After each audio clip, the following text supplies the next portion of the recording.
Hello दोस्तों, welcome to my YouTube channel motive of life.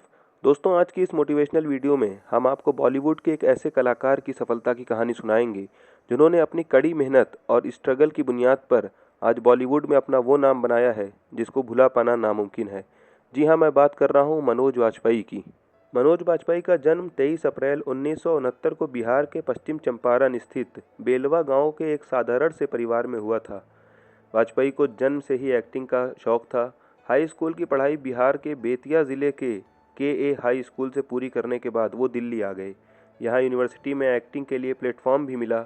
Manoj ने अपने घर पे जब एक्टिंग के शौक के बारे में बताया तो घर वालों ने इसका विरोध किया, मगर हार ना मानते हुए मनोज ने कॉलेज के दिनों से ही थिएटर से जुड़ना शुरू कर दिया था। हर तरह की एक्टिंग में महारत हासिल करने वाले मनोज वाजपेयी ने अपना फिल्मी करियर सन 1994 में द्रोह काल से की थी। इसी साल उनकी एक अन्य फिल्म बैंडिंग क्वीन रिलीज हुई थी जिसे शेखर कपूर ने डायरेक्ट किया था, लेकिन उन्हें पहचान सन 1997 में राम गोपाल वर्मा की निर्देशित फिल्म सत्या से मिली।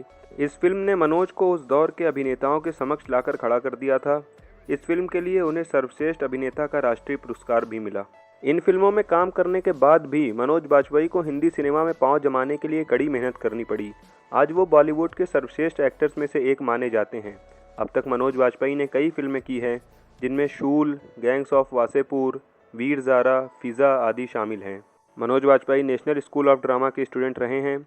यहाँ पर उन्होंने अपनी अभिनय क्षमता को निखारा, मगर बहुत कम लोग ये बात जानते हैं कि नेशनल स्कूल ऑफ ड्रामा में दाखिला लेने से पहले वो 3 बार यहाँ से रिजेक्ट किए जा चुके थे, जिसके बाद उन्होंने आत्महत्या करने तक की कोशिश की थी। वह अभिनेता रघुवीर यादव थे, जिनकी सलाह पर मनोज वाजपेयी ने बैरी जॉन की एक्टिंग क्लासेस ज्वाइन की और अभिनय की बारीकियों को सीखना शुरू किया। उस समय शाहरुख खान उनकी अभिनय कक्षा में सहपाठी थे। फिल्मी दुनिया में ठीक ठाक शुरुआत करने के बाद मनोज ने 1995 में टीवी की ओर रुख किया। इस साल महेश भट्ट द्वारा निर्देशित शो स्वाभिमान रिलीज हुआ, जिसमें मनोज वाजपेयी ने आशुतोष राणा और रोहित रॉय जैसे अभिनेताओं के साथ काम किया। मनोज वाजपेयी अपनी पत्नी के साथ कम ही नजर आते हैं। कहा जाता है कि जब वह फिल्म इंडस्ट्री में संघर्ष कर रहे थे, उसी दौरान वह दिल्ली की लड़की को डेट कर रहे थे। उससे शादी भी हुई, लेकिन यह रिश्ता लंबे समय तक टिक ना सका।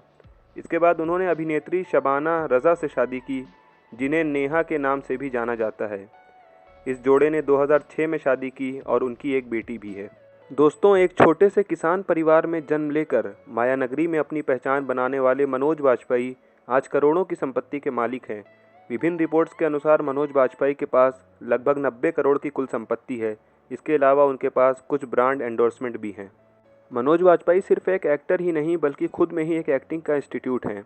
उन्होंने अब तक के करियर में 3 national film award, 4 film fair award और 2 एशिया पैसिफिक स्क्रीन अवार्ड जीते हैं। मनोज को फिल्म भोंसले के लिए 67वें राष्ट्रीय फिल्म पुरस्कार से भी सम्मानित किया गया था। तो दोस्तों, ये थी मनोज वाजपेयी की संघर्ष से लेकर सफलता तक की कहानी। उम्मीद करते हैं आपको कहानी पसंद आई होगी। मिलते हैं नई वीडियो के साथ। धन्यवाद।